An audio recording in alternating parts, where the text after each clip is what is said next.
Yo, what is up guys, Ghost here, welcome back to another video. In this one, it's another week, another Battlefield Labs playtest has taken place, and once again, surprise, surprise, some interesting things have been leaked from it. Although I will say this, we haven't seen quite as many leaks as we did last time. Why that is, I'm not entirely sure. Maybe EA have been a little bit more vigilant with taking them down this time around. But there are nevertheless lots of interesting stuff to dig into here. So without further ado, if you guys do enjoy the content here on the channel, make sure you're subbed up for all that Battlefield goodness. Plenty of that to come here in the future.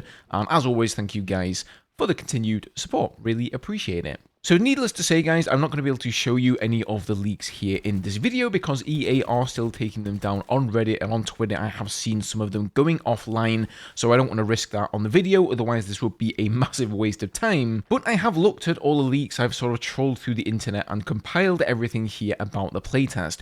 So the first thing is that there is a new map. Last time they were playing on the Abbasid map, which looked like it was in the Middle East somewhere. This time we have the Battery map, and this one is actually in Gibraltar. So for anybody who remembers this piece of concept art, when the game was, I suppose, officially sort of announced to be in production, and this is what DICE shared with us here, it's pretty obvious that the new map they were trying was this particular map, and it looks really, really cool. It's another dense urban environment, so exactly the kind of thing that players have been asking for. A lot of smoke, a lot of that sort of war atmosphere. Obviously, destruction is going to be massively on play here as well. And in the background of this map, the main centerpiece is this grassy hillside which is on fire, and that's where the smoke is coming from. It's billowing down from the hillside and covering the town. So this sort of begs the question, is this just some sort of atmosphere added to the map here? Is it going to be a Levolution event? Is the map going to change? They haven't really confirmed if Levolution is coming back on an actual map changing scale with this new game, but considering the amount of destruction we've already seen and how good it looks, I think it would be a bit of a missed opportunity to not implement that into the game at all. I think what they did with Battlefield 2042 with tornadoes was like an interesting idea, but it just didn't really have the same cool factor as a lot of the events that we saw in Battlefield 4. Now, the actual Gibraltar actually formed from a collapsed volcano, so whilst it's no longer like an active volcano, perhaps DICE are taking a little bit of creative freedom here, and they've turned them up into a real volcano. That would be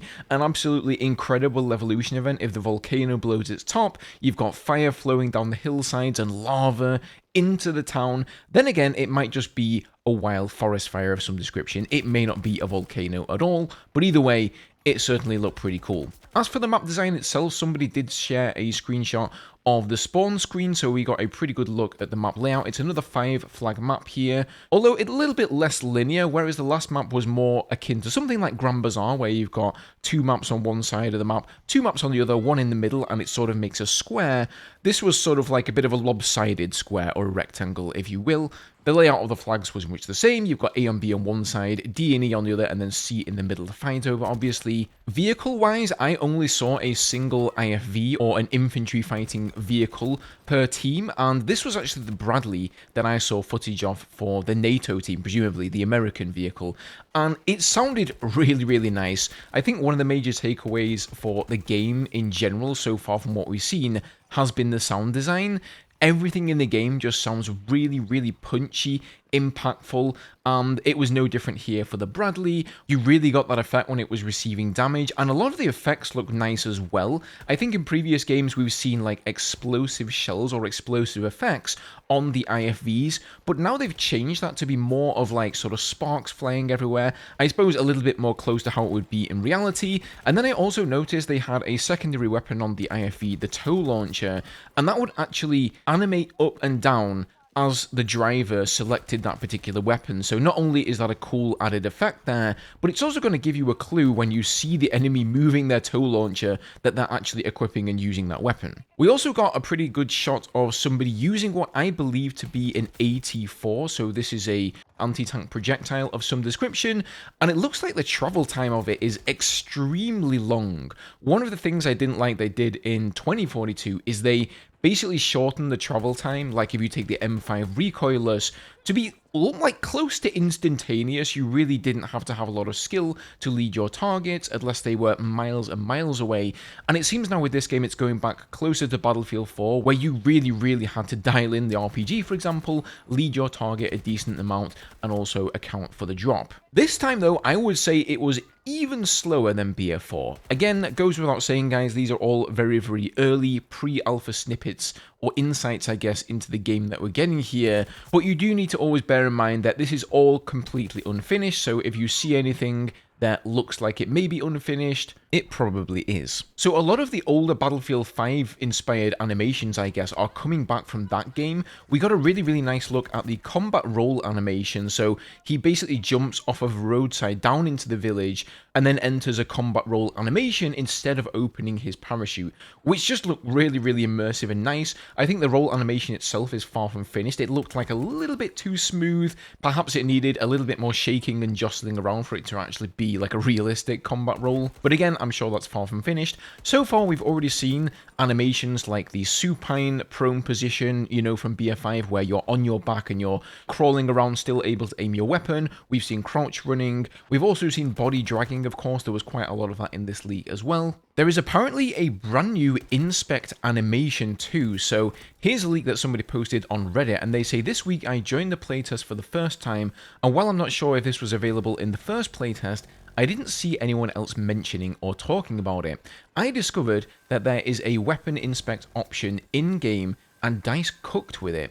It's not the typical predefined animation you see in COD or other games, but when you hold the inspect button, you can see a predefined animation, yet at the same time, you can rotate the weapon left and right when you move the mouse in those directions, which I found pretty cool, and the weapons look clean AF, at least without the skins on, and yep, I guess it remains to be seen what DICE do with the skins there, but this sounds like a really nice feature. I've seen other people leaking the exact same thing, corroborating this guy's story. So the way I interpret this is, instead of having a regular animation where he will show one side of the gun, then maybe flip the gun over and show the other side of it, he will essentially hold the gun in a certain position, and then you can like move the camera or the soldier's head around the weapon and look at it from any position you want. Now, somebody also took the time to dig through a lot of the files on the PC client, and they found a number of folders which seem to point in the direction of maps here. So first of all, we've got Abbasid. That was the map they played in the previous playtest.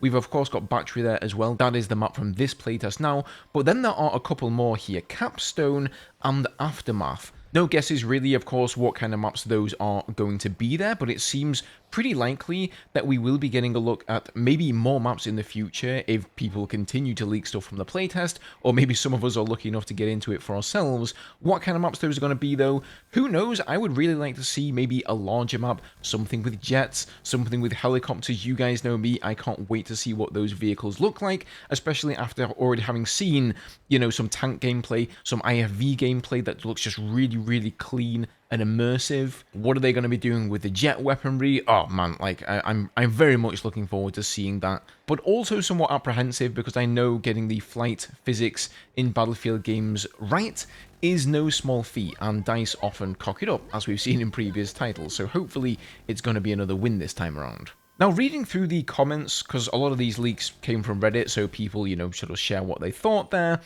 Many people were worrying about the sliding and the crouch running and the movement being too much. I think we should sort of just wait and see. I noticed over on Twitter, somebody said, "I really hope the sliding in labs will be different." People in the subreddit are pissed. I think a more Battlefield 1 style slide would be way better. And the lead producer David Serlin chimed in here and he says, "In the subreddit, pissed because they played it? Let me know whom. But jokes aside, play it and then give feedback on it. It's like much of the gunplay. You can't really see it, you have to play it."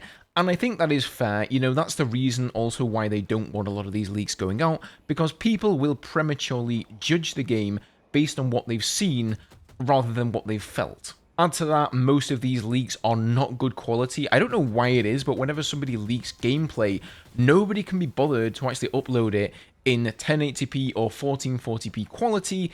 It has to be 480p, like 360p quality every single time.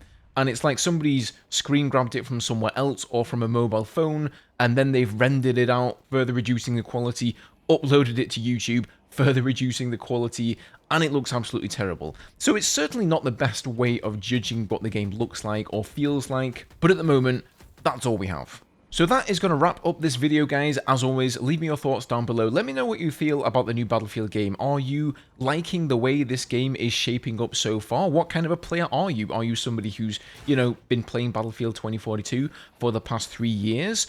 Or are you somebody who just bailed on that game completely and have been waiting for DICE to return to form? Leave me those thoughts below. Leave a like as well if you enjoyed the video. That always helps me out massively. Subscribe, of course, to keep up to date with everything Battlefield. And I will see you guys in the next video. Cheers.